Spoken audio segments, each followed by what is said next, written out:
फिल्मी सास। पूर्णिमा की सास विनीता जी को हिंदी फिल्में देखने का बहुत शौक था। वो पूरा दिन बैठकर हिंदी फिल्में देखती रहती थी और फिल्मों को ही अपनी जिंदगी का सच मानती थी। फिल्में देखते देखते विनीता जी को फिल्मों के डायलॉग बोलने की भी अच्छी खासी आदत पड़ गई थी और इसके साथ वो अपनी बहू पूर्णिमा को परेशान करने का कोई भी मौका पीछे नहीं छोड़ती थी।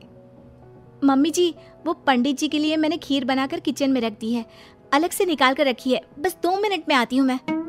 अच्छा ठीक है, जाओ तुम अपना काम कर लो। विनीता जी चुपचाप रसोई में जाती है और पंडित जी वाली खीर में बहुत सारी चीनी डालकर बाहर आ जाती है।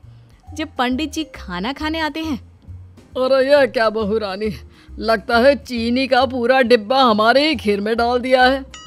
नहीं पंडित जी, आपको कोई गलतफहमी हुई है। मैंने तो आपकी कम चीनी वाली खीर अलग से निकाल कर रखी थी और चीनी उसमें बहुत कम डाली थी। अरे बहू, ठीक से याद करो, हो सकता है तुम काम में भूल गई हो। मम्मी जी, मुझे अच्छी तरह याद है।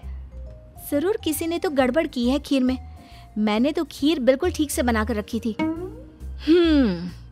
वैसे तो हम पता कर लेते, लेकिन वो क्या है ना, डॉन को पकड़ना मुश्किल ही नहीं नामुमकिन है बहू। क्या मम्मी जी, क्या कहा आपने? अब मेरे कहने का मतलब है कि ये काम जिसने भी किया है उसको पकड़ना बहुत मुश्किल है। मम्मी जी, जो भी हुआ बहुत गलत हुआ। पंडित जी क्या सोच रहे होंगे मेरे बारे में? मैंने कितने प्यार से उनके लिए खाना बनाया था। बड़े बड़े शहरों में ऐसी छोटी छोटी बातें होती रहती है बहू, इतनी भी परवाह नहीं करनी चाहिए। मम्मी जी, आप कैसी बात कर रही हैं? आप भी तो चाहती थी ना कि पंडित जी ठीक से भोजन करके जाए। अब मुझे इस बात की कोई चिंता नहीं, मैं तो जा रही हूँ फिल्म देखने। बहुत अच्छी पिक्चर आ रही है टीवी पर, अमिताभ बच्चन वाली। मैं तो चली। ये मम्मी जी भी ना सारा दिन फिल्में देखती रहती हैं और फिल्मों की तरह ही बातें करती हैं। मेरे घर के काम में तो रत्ती भर की मदद नहीं करती। शाम को पूर्णिमा का पति और उसके ससुर जी दुकान से लौटकर घर आते हैं। अरे बहू बेटा, जरा एक गिलास पानी तो पिला दो। और तुम्हारी मम्मी जी कहाँ है? क्या बताऊं पापा जी, मम्मी जी तो सुबह से मूवी देखने में बिजी है। कह रही थी अमिताभ बच्चन की पिक्चर आ रही है, बस उसी में लगी हुई है। माँ को भी ना हिंदी फिल्में देखने की इतनी आदत है कि बस पूछो मत, सारा दिन फिल्में देखती रहती है। अरे लेकिन ये तो गलत बात है ना बेटा, तुम्हारी माँ को बहू के काम में थोड़ी बहुत मदद करनी चाहिए। इन सब लोगों को ये नहीं पता था कि विनीता जी ने सब लोगों की बात छुपकर सुन ली थी और उन्हें ऐसा लगा कि उनकी बहू ने उनके बेटे और पति से उनकी शिकायत करती थी। इसलिए अगले दिन, अरे बहू, एक काम करो, तुम जरा बाजार जाकर सब्जी ले आओ, आज का सारा नाश्ता मैं बनाऊंगी। लेकिन मम्मी जी, पहले तो आपने कभी नाश्ता नहीं बनाया। इसीलिए तो कह रही हूँ कि आज मैं बना देती हूँ। जरा बाजार जाकर फल और सब्जियां ले आओ, सब खत्म हो गया है। लेकिन मम्मी जी ध्यान रखिएगा, पापा जी और इनके ऑफिस जाने का वक्त हो रहा है, नाश्ता थोड़ा जल्दी बना देना। इतना कहकर पूर्णिमा सब्जियां लेने चली जाती है और जब कुछ देर बाद लौट कर आती है। ये क्या पूर्णिमा, तुम सुबह सुबह चली गई थी? मेरे और पापा के दुकान जाने का टाइम हो गया, लेकिन कुछ भी नाश्ता ही नहीं बना। लगता है आज भूखे जाना पड़ेगा। मम्मी जी ने कहा था कि वो नाश्ता बना देंगी। अरे तुम्हारी मम्मी जी तो सुबह से हिंदी फिल्में देख रही है, कोई नाश्ता वाश्ता नहीं बनाया उसने। मैं अभी मम्मी जी से पूछ कर आती हूँ कि उन्होंने आखिर ऐसा किया क्यों। पूर्णिमा अपनी सास के कमरे में जाती है। वहाँ पर विनीता जी आराम से फिल्म देखने में बिजी थी। मम्मी जी, ये आपने क्या किया? देखिए, पापा जी और ये दोनों भूखे ही दुकान चले गए। आप ही ने कहा था ना कि आप नाश्ता बना देंगी।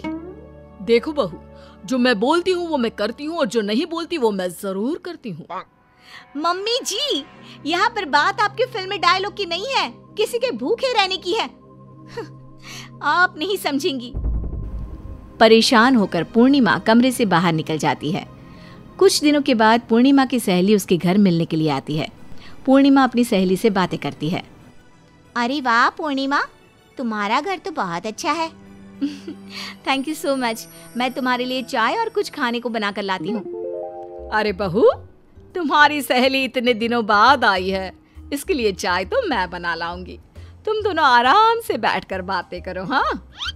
अरे वाह, तुम्हारी सास तो बहुत अच्छी है। देखो ना, तुम्हारे लिए चाय भी बना कर ला रही है। तुम्हें कुछ पता नहीं ना, इसलिए ऐसा लग रहा है। एक मिनट रुकिए मम्मी जी, आप रहने दीजिए, मैं खुद बना लूंगी। एक बार मैंने कमिटमेंट कर दी तो फिर मैं अपने आप की भी नहीं सुनती। बहू, मैं अभी जाकर तुम्हारे लिए चाय बना कर लाती हूँ। इतना कहकर विनीता जी वहां से चली जाती है। विनीता जी की बात सुनकर पूर्णिमा की सहेली को हंसी आ जाती है। अरे वाह, तुम्हारी सास डायलॉग तो बहुत अच्छे मारती है। हाँ, बस एक यही तो आता है, बाकी तो कोई काम करती नहीं। आज पता नहीं कैसे चाय बनाने के लिए कह दिया। कुछ दिनों के बाद पूर्णिमा की तबीयत अचानक से खराब हो जाती है। पूर्णिमा को इस बात की चिंता हो गई कि अब घर का काम कौन करेगा, और यही सोच सोच कर पूर्णिमा जोर जोर से रोने लगती है। अब क्या होगा? मम्मी जी सारा दिन टीवी देखती रहती है, पापा जी और ये दुकान में बिजी रहते हैं। खाना कौन बनाएगा? मुझसे तो उठा भी नहीं जा रहा। अरे क्यों चिंता करती हो पूर्णिमा, मम्मी सब कुछ कर लेंगी। माना उन्हें टीवी देखने का शौक है, लेकिन ऐसा नहीं है कि वो तुम्हारे बीमार होने पर काम नहीं करेगी। ठीक उसी वक्त विनीता जी वहां पर आ जाती है।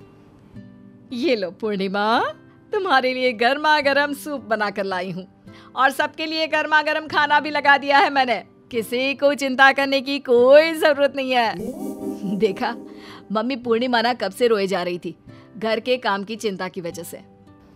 पूर्णिमा बहू, I hate tears. Vinita ji की बात सुनकर पूर्णिमा हंस पड़ती है और घर का माहौल फिर से अच्छा हो जाता है। विनीता जी ने अपने घर को अच्छी तरह संभाल लिया और जल्दी ही पूर्णिमा की तबीयत भी ठीक हो गई।